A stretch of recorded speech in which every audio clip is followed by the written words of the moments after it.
Kodad పట్టణంలోనే RSV function hall నందు రాష్ట్ర ప్రభుత్వం ప్రతిష్టాత్మకంగా తీసుకువచ్చిన తెలంగాణ భూభారతి చట్టం, భూమి హక్కుల రికార్డు చట్టం 2025పై ఏర్పాటు చేసిన అవగాహన సదస్సుకు కలెక్టర్ తేజస్ నందలాల్ పవార్ హాజరై మాట్లాడారు. కోదాడ పట్టణంలోని ఆర్ఎస్వి ఫంక్షన్ హాల్ నందు రాష్ట్ర ప్రభుత్వం ప్రతిష్టాత్మకంగా తీసుకువచ్చిన తెలంగాణ భూభారతి చట్టం, భూమి హక్కుల రికార్డు చట్టం 2025పై ఏర్పాటు చేసిన అవగాహన సదస్సుకు కలెక్టర్ తేజస్ నందలాల్ పవార్ హాజరై మాట్లాడుతూ ప్రజల కోసం ప్రత్యేకించి రైతులకు వారి భూములపై భరోసా కల్పించేందుకు రాష్ట్ర ప్రభుత్వం భూభారతి చట్టాన్ని తీసుకొచ్చిందని తెలిపారు.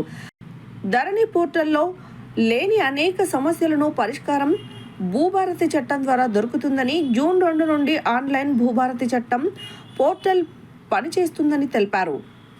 భూములకు సంబంధించిన సమస్యలపై రైతులు దరఖాస్తు చేసుకోవచ్చని, ఏదైనా సమస్య పరిష్కారానికి దరఖాస్తు చేస్తే నిర్దేశించిన సమయంలో పరిష్కరించడం జరుగుతుందని తెలిపారు.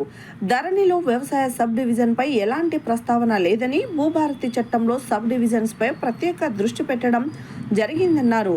ప్రతి సంవత్సరం డిసెంబర్ 31న భూభారతి చట్టంలోని నిబంధనల ప్రకారం రికార్డులను అప్డేట్ చేయడం జరుగుతుందన్నారు.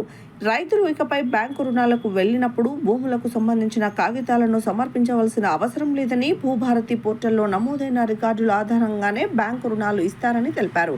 భూభారతి చట్టంలోని ముఖ్యమైన అంశాలను వివరిస్తూ, భూభారతి చట్టంలో మ్యూటేషన్లు ఆటోమేటిక్గా అవుతాయని, 30 రోజుల్లో మ్యూటేషన్ కాకపోతే 31వ రోజు ఆటోమేటిక్గా మ్యూటేషన్ జరుగుతుందన్నారు. భూభారతి అంశాలను రైతులు ఇతర రైతులతో పంచుకోవాలని, చట్టంపై అందరికీ పెద్ద ఎత్తున అవగాహన కల్పించాల్సిన అవసరం ఉందని అన్నారు.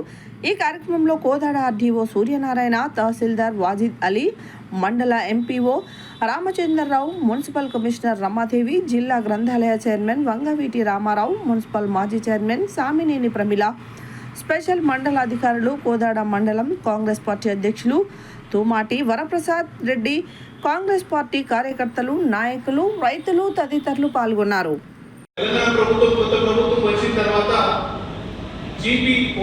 గ్రామ పంచాయత్ ఆఫీసర్స్ పేరిట గ్రామ పంచాయత్ స్థాయిలో కూడా రెవెన్యూ సంబంధించిన అంశాల గురించి ఒక పోస్టు జియో ప్రకారంగా పోస్టు నిర్మించడం జరిగింది.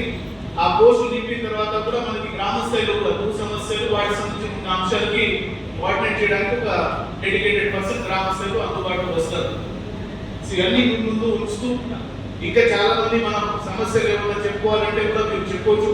కానీ ఈ రోజు ప్రత్యేకంగా మనం ఓన్లీ అందరికీ చట్టాల గురించి, వచ్చే రూల్స్ గురించి, వచ్చే సిస్టమ్ గురించి అవగాహన కల్పించాలి. వచ్చే రోజు ఖచ్చితంగా కోదాడ ప్రాంతం అంటే సస్యశ్యామలు ఉన్న ప్రాంతం. భూమి గురించి, భూమికి సంబంధించి ఇమోషన్స్ ఎక్కువ, ఎందుకంటే దాని మీద ఆధారపడి ఉంటాము.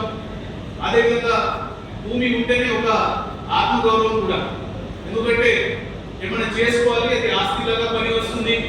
ఏమైనా మనం ఆధారం ఉన్నది అంటే మనం దేని మీద డిపెండ్ అయి ఉన్నామంటే వ్యవసాయం మీద డిపెండ్ అయి ఉన్న రైతులు ఉంటారు. సో దాంట్లో జరిగితే ఆందోళన ఎక్కువ, ఎందుకంటే ఇన్సెక్యూరిటీ వస్తుంది. ఆ ఇన్సెక్యూరిటీ రాకూడదు. కాబట్టి ఈ చట్టం ద్వారా, ఈ రూల్స్ ద్వారా ఖచ్చితంగా అన్ని గ్రామాల్లో ఉన్న సమస్యలు పరిష్కారం చేయడానికి మీ సమన్వయంతో సమస్యలు ఎవరికి తీసుకొస్తారు వారు కూడా వాళ్ళ ఆధారాలు, వాళ్ళకి సంబంధించిన వివరాలు ప్రత్యేకంగా తీసుకొస్తే క్షేత్ర స్థాయిలో ఎంక్వైరీ కండక్ట్ చేయడానికి కావచ్చు, మిగతా అంశాలు కావచ్చు చూసి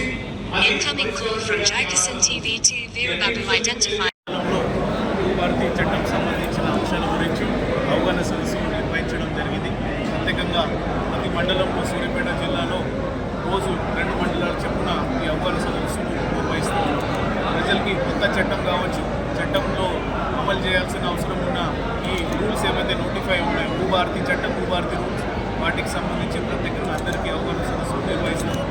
గతంలో మనకి రిజిస్ట్రేషన్ కావచ్చు, ట్రాన్సాక్షన్స్ ఏవి ఉన్నా అది సక్సెషన్ రూపంలో కావచ్చు, మిగతా రికార్డ్ మార్పులు జరగనివి ఏమైనా దరఖాస్తులు ఉంటే ఏ విధంగా అప్లై చేయాలి, ఏ విధంగా దానికి పరిష్కారం చేయాలి, వాటికి సంబంధించి అవగాహన వీళ్ళకి తెలియజేసుకోవడం జరిగింది.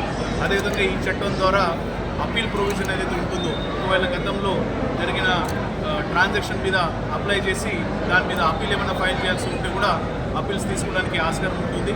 అదేవిధంగా ప్రస్తుతం కూడా ఏమైనా ఎంఆర్ఓ స్థాయిలో జరిగిన సవరణ ఉంటే దాని మీద అప్పీల్ ఆర్డీఓ స్థాయిలో సవరణ ఉంటే కలెక్టర్ స్థాయిలో ఉన్న ఆర్డర్ మీద సవరణ ఏమైనా ఉంటే ఫైనల్ స్థాయిలో ఆస్కారం ఉందని అప్పీల్ ప్రొవిజన్స్ కూడా తెలియజేసుకోవడం జరిగింది.